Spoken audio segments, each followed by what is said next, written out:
Wala po ko ititiket sa inyo, wala po kayong lisensya eh. Tumigil ka muna, kausap kita eh. Sabi mo, hindi to kalsada. Sige, ano po to? Ikaw magsabi sa... Hi everyone! Isang kawani ng gobyerno ang napara ni Sir Gabriel Go dahil sa ang helmet niya ay nutshell, nakatsinelas at walang lisensya. At ang matindi pa nito ay ang lisensya niya ay student permit. At hindi lang po yun, hindi pa niya ito maipakita. Sa video na ito ay panoorin natin ang rason ng mga motorista kapag nahuhuli silang walang helmet. Panoorin natin ang video na ito. Hindi mo naman pwedeng baklasan yan eh. Ano yan, hindi naman kolorum yan eh. Nagbibigay lang ako ng t-shirt mga tao namin eh. Sir, ang problema po, sana maintindihan nyo. Ito paliwanag ko sa inyo sir, naka-uniforme po kayo. Mali na po yung helmet nyo, nakatsinelas po kayo. Mahuhuli namin kayo, wala kayong lisensya. Paano po natin ipapaliwanag sa taong bayan po yan?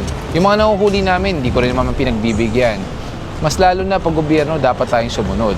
Sana maintindihan nyo kami, boss. Hindi ako po sir, sana naman kahit pa paano sir. Sir, paano konsiderasyon ang ibibigay ko po sa inyo na wala po kayong lisensya? Sir, mas madaling pakiusapan po yung tsinelas sa yung helmet eh. Pero lisensya, paano pakiusap po yun? You are operating a motor vehicle na wala po kayong authority. Hindi ko alam kung ano sasabihin ko sa kasalanan ko. Eh sir, unang-unan, dapat di kayo nagmaneho nang wala kayong dalang lisensya. Or worse, naka-student permit pa lang po kayo. Pero baka pwede na naman po ako pagbigyan. Pasensya na po kayo, ha? Gustuin ko man po kayo pagbigyan, kawawa naman po yung ibang taong inuli rin namin na hindi namin pinagbigyan. Patigita nyo na lang po sir. Ha? Patigita na lang po. Wala po ko ititiket sa inyo, wala po kayong lisensya eh. Kasi pag driving without license, talagang impound po yan. Wala po akong matitiket sa inyo.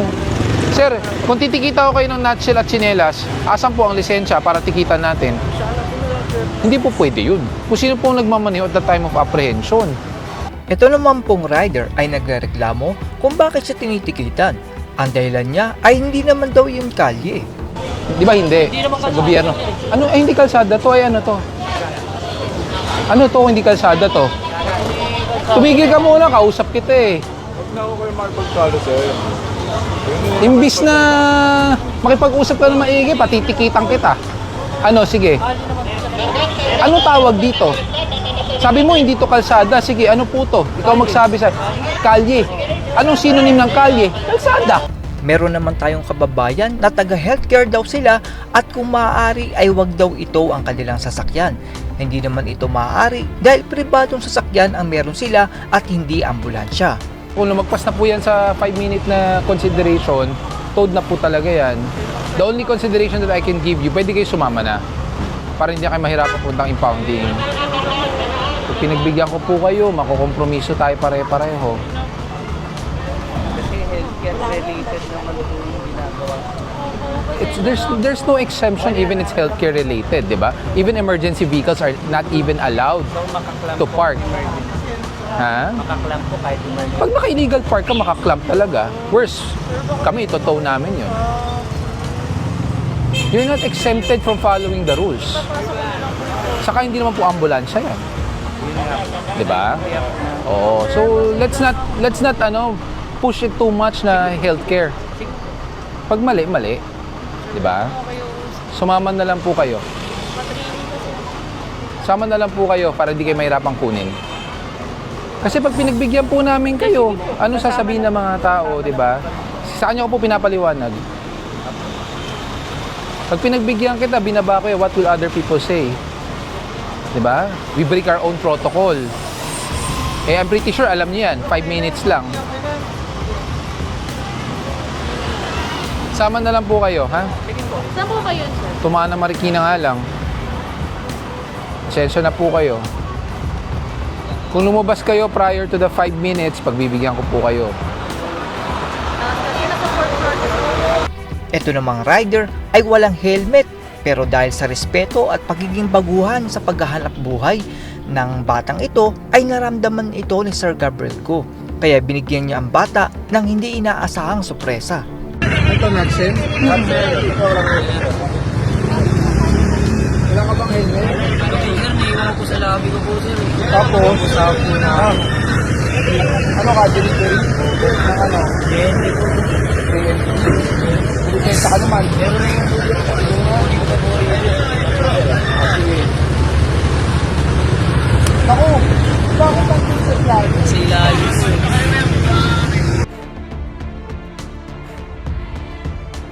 Alam mo bakit mas mahal? Kasi unauthorized. Ang authorized na helmet dapat may ICC marking. Yes, of helmet without no ICC marking sticker on helmet. Standard po yan, pang bisikleta po lang yan. Bisikleta lang to. Bisikleta ka ba? Hindi ka lang bisikleta. Wala mo kanya motor. Kaso, dapat laging, ano dapat mo? Tamang helmet, di ba? Ano yan, matatagin ka, sabay direkod. Sabay tamon. Pagkatapos na ilang minuto, ay nakita ni Sir Gabriel Go ang kabutihan at pagpursige sa buhay ng binata. Kaya napagdesisyonan ni Sir Gabriel Go na bigyan ng helmet ang binata upang hindi na ang nutshell ang kanyang gamitin. Yun no? Okay na pa sa ito? Ayaw mo ata. Ano, nutshell na lang o yun? Sige na lang, sir. Maganda na lang. Mas maganda Ayaw, sa ayaw ba ito?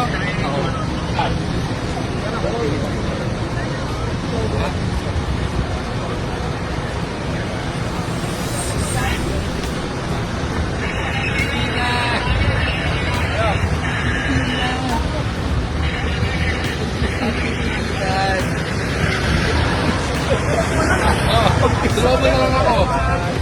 Yun, no? May bison ka.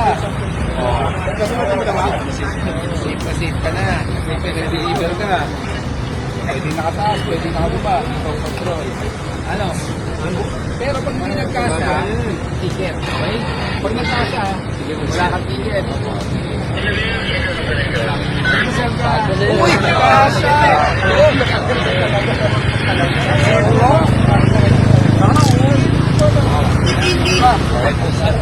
Tama na to, ha? Tama na na. Sabi mo, pinangutang mo yan para Lagi ha? ingat, ha?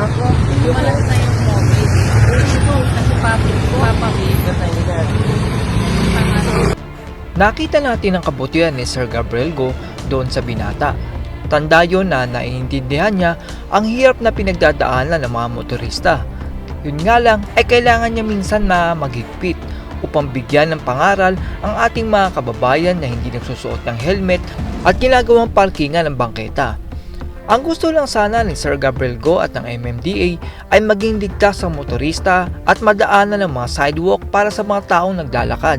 Hindi naman po nila hangad na pahirapan kayo, kundi ang matuto ang mga Pilipino na ang sidewalk at kalsada ay dapat madaraanan ng walang harang. Ang helmet naman po ay upang maging ligtas ang bawat Pilipino dahil ang disgrasya ay walang sinisino. That's all everyone. Salamat sa inyong panonood. This is Chuck and you're watching Biker Drone.